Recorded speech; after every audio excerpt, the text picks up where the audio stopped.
Hi, I'm Joe Ferguson, and welcome to another edition of Elections 2014 for the Arizona Daily Star. Seated beside me is Representative Ethan Orr. Welcome. Thank you for having me.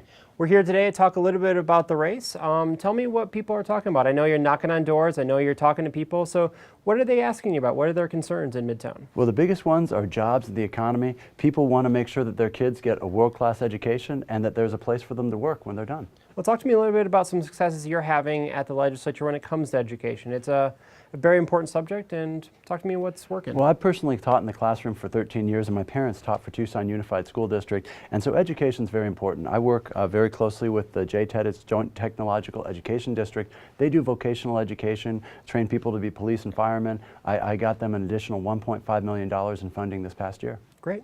So another issue is public safety, I'm told. So Yes. Tell me a little bit about what people are concerned about in Midtown. What kind of concerns are they having? You have a very high crime rate. In fact, just last night I was knocking on a lot of doors, and that was the #1 question. So I've been working with our police department to find additional funding, not only for school resource officers, but I just found a source of money for overtime and equipment grants. So, because if you look at crime, it's highly localized. This will allow our police to go in there and combat the drugs and the burglary in Midtown. Okay.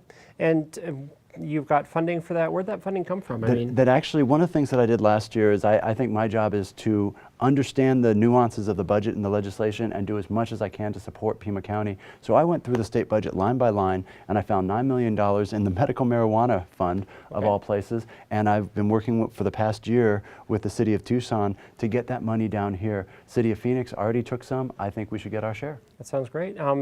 We've got budget crisis predicted for next year. So would that money be in jeopardy?